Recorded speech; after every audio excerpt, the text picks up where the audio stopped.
depends on the male. But one of the definitions that he wrote about in his book, Man's Search for Meaning, is the connection that we have with other people, giving us meaning. So sometimes it's things that we do, sometimes it's connections with other people, and sometimes it's how we behave in certain situations.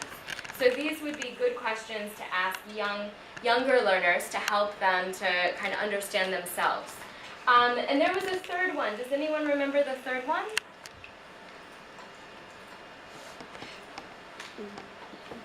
Physical exercise, meaning.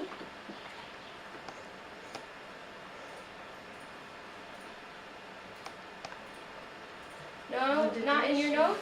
Meditation. No, that will come today.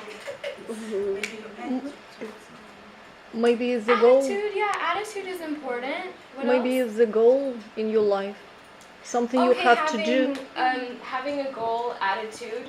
Okay, that's not exactly what he said, and I was using you to help me remember, so we will have to pass on that one. But for sure, it is covered in this presentation. I went through everything in this presentation. But for resilience, and resilience is another way to look at our coping mechanisms, right? How we can get through a traumatic situation and our constant stress.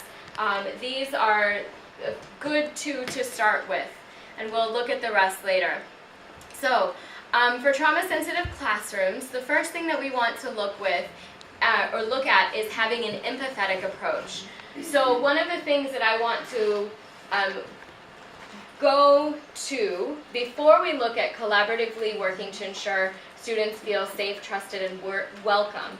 This is in our classroom by itself, like us as the teacher, but also in the school. The first thing, though, I want to look at is what's the difference between empathetic and sympathetic, because they're very similar ideas or terms, but they are very different.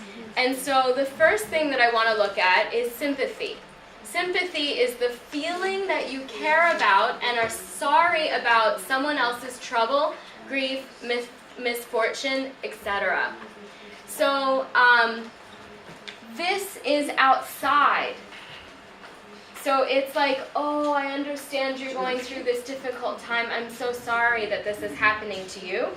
But it's outside. You're not really connecting with that person. Versus empathy, the feeling that you understand and share another person's experiences and emotions. The ability to share someone else's feelings. So this is about connection. This is about, I understand what you're going through. Maybe I also experienced something similar, or my friend did, or my mother did, etc., etc. So you're connecting with them, not saying like, oh, I'm so sorry you're going through that. So I'd like us to watch Dr. Brené Brown. She has a nice clip on YouTube that talks a little bit more and goes a little deeper into the difference between empathy and sympathy.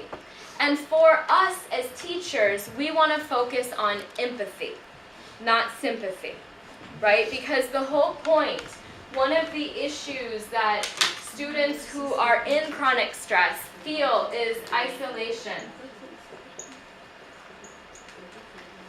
And so isolation, you want to go with connection, right? Not disconnection.